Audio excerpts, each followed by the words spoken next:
آئیے کتاب رحمت سورہ الکہف اٹھائیں۔ اللہ تعالیٰ نے ایک واقعہ بیان کیا ہے حضرت موسیٰ اور حضرت خضر علیہ السلام کا، کہ حضرت موسیٰ علیہ السلام عزم مصمم کر کے جب چلے تو اللہ فرماتا ہے کہ ہم نے حضرت موسیٰ علیہ السلام کو جس بندے کی نشانی بتائی تھی وہ بندہ ان کو وہاں مل گیا۔ سفید چادر اوڑے حضرت خضر علیہ السلام وہاں لیٹے ہوئے تھے، تو یہ جا کے ان کے پاس کھڑے ہو گئے کہ حضرت میں آپ کی خدمت میں اس لیے آیا ہوں کہ اللہ نے آپ کو جو خصوصی علم عطا کیے ہیں میں ان کو سیکھنے کی غرض سے آپ کی چوکھٹ پہ آیا ہوں۔ کہا تم میرے ساتھ صبر نہیں کر پاؤ گے، معاملے مشکل ہیں، سفر دشوار ہے، منزل کٹھن ہے، اور میرے معاملات ایسے ہیں کہ تم اعتراض کرو گے اس کے بغیر تم رہ نہیں سکتے۔ حضرت موسیٰ علیہ السلام نے کہا اگر اللہ نے چاہا تو آپ دیکھیں گے میں صبر کروں گا اور آپ کے کسی حکم کی کسی کام کی میں نافرمانی نہیں کروں گا، کسی کام کا انکار نہیں کروں گا۔ کہا کہ اچھا شرط یہ ہے کہ جو میں کروں اس پر تم اعتراض نہیں کرو گے، سوال نہیں کرو گے، یہاں تک کہ میں خود ہی نہ بتاؤں۔ تو کہا کہ یہ شرط ٹھہری، میں کوئی بات نہیں کروں گا۔ فانطلقا، دونوں چل پڑے، دریا کے پار جانا تھا۔ جو کشتی کا مالک تھا، کشتی بان تھا، وہ حضرت خضر علیہ السلام کو جانتا تھا تو اس نے کرایہ بھی نہیں لیا، لیکن جب کشتی پر سوار ہوئے تو عصا مار کے حضرت خضر علیہ السلام نے کشتی کا ایک پھٹا توڑ دیا۔ تو بے ساختہ حضرت موسیٰ علیہ السلام نے کہا آپ نے پھٹا توڑ دیا، یہ سارے ڈوب جائیں؟ کہا میں نے کہا تھا نا تم میرے کاموں پہ صبر نہیں کر پاؤ گے۔ تو حضرت موسیٰ کو یاد آیا، کہا میں بھول گیا تھا، اس پر مواخذہ نہ کیجیے۔ پھر دونوں چل پڑے۔ بچے کھیل رہے تھے، ایک خوبصورت لڑکا وہ بھی بچوں میں کھیل رہا تھا۔ حضرت خضر آگے بڑھے اور اس کی گردن مروڑ دی، اس کو قتل کر دیا۔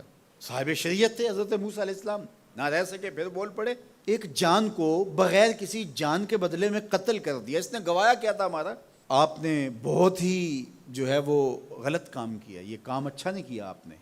کہا میں نے کہا نہیں تھا کہ تم میرے ساتھ صبر نہیں کر پاؤ گے۔ کہا ایک موقع اور دے دیجئے، اب اگر میں نے کوئی اعتراض اٹھایا تو پھر دوبارہ مجھے آپ اپنی صحبت میں نہ رکھیے، عذر تمام ہو جائے گا۔ پھر دونوں چل پڑے، یہاں تک کہ ایک بستی میں دونوں آئے تو آپ نے بستی والوں سے کہا کہ ہم مہمان ہیں، آپ ہماری مہمان نوازی کیجیے، کھانا کھلائیے۔ تو انہوں نے انکار کر دیا، کہا کہ ہم تو آپ کو بلایا نہیں ہے، آپ خود آئے ہیں، آپ اپنے کھانے کا خود انتظام کیجیے۔ گزر رہے تھے گلی سے تو ایک دیوار گرنا چاہ رہی تھی، تو جلدی سے اس دیوار کو مرمت کر دیا۔ کہا حضرت ہم اگر چاہتے تو اس پہ اجر لے سکتے تھے، انہوں نے ہمیں کھانا تک نہیں دیا اور ہم ان کی دیواریں سیدھی کر رہے ہیں۔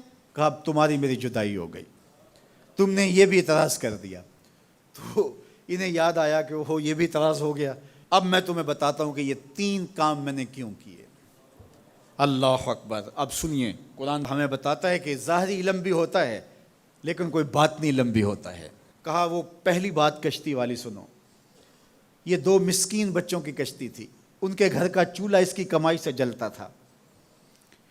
دریا کنارے کنارے ایک ظالم بادشاہ رہا تھا جو لوگوں کی کشتیاں چھین رہا تھا، ہم نے تھوڑا سا عیب لگا دیا، وہ ٹوٹی کشتی چھوڑ کے چلا گیا۔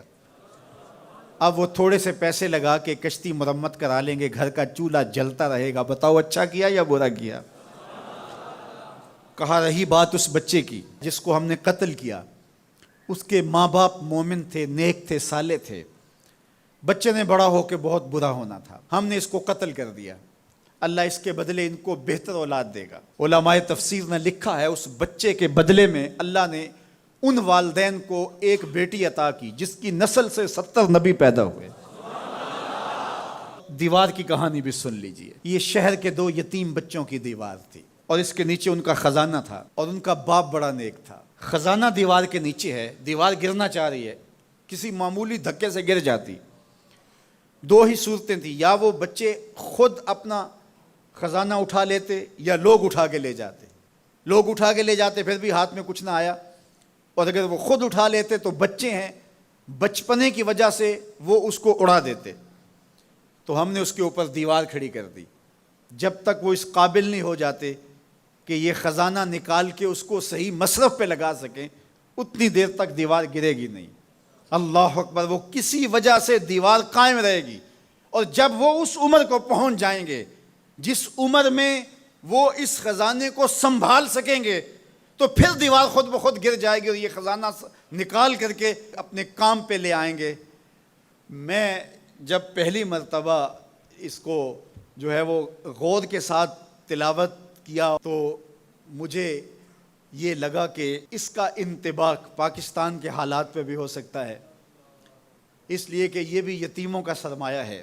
کتنے یتیم روتے بلکتے رہ گئے اور ان کے سر سے جو ہے وہ سائے اٹھ گئے اس وطن کے لیے، لیکن میرے مالک نے اس ملک کے خزانوں پر گہرے پہاڑ اور بڑی بڑی دیواریں کھڑی کر دی ہیں۔ جب تک یہ قوم بلوغت تک نہیں پہنچے گی اتنی دیر تک وہ خزانے ظاہر نہیں ہوں گے، اور جب یہ قوم اپنی بلوغت تک پہنچے گی، شعوری بلوغت، فکری بلوغت، علمی بلوغت، اور رب سے جو وعدہ کیا تھا پاکستان کا مطلب کیا، لا الہ الا اللہ، جب اس بلوغت تک یہ پہنچ جائے گی، اس وعدے کی تکمیل ہوگی، پھر رب دیوار ہٹا دے گا اور پاکستان کو اللہ اتنے خزانے دے گا اور پاکستان ایسا مالا مال ہوگا دنیا دیکھنے آئے گی انشاءاللہ۔ اس لیے رب نے دیواریں بنا کے رکھی۔ تمہارا باپ معین الدین چشتی بڑا نیک تھا، تمہارا باپ داتا گنج بخش علی حجویری بڑا نیک تھا، تمہارا باپ حضرت مجدد الف ثانی بڑا نیک تھا، ان کی وجہ سے میں دیواریں کھڑی کر رہا ہوں اور مضبوط حصار لگا رہا ہوں تمہارے خزانوں پر، اور وہ وقت آئے گا جب تم بلوغت کی عمر کو پہنچو گے دیواریں ہٹ جائے گی اور تمہارا وطن زمانے پہ مہکتے پھول کی طرح اور چمکتے ستاروں کی طرح اور روشن آفتاب کی طرح چمکتا اور مہکتا دکھائی دے گا، اور زمانہ پاکستان دیکھنے آئے گا، پاکستان دنیا کی قیادت کرے گا انشاءاللہ۔ تو کہا یہ تعویل ہے ان باتوں کی جو باتیں میرے رب نے مجھے بتائی، اور یہ میں نے اپنی مرضی سے نہیں کہیں، اور جو میں نے کیا اپنی مرضی سے نہیں کیا۔ تو یہ باطنی باتیں ہیں، شاید یہ باطنی باتوں کے جوش میں یہ بات بھی میں کر گیا۔ وہ کیا کسی نے کہا تھا کہ بھری محفل میں ایک راز کی بات کہہ دی، بڑا بے ادب ہوں سزا چاہتا ہوں۔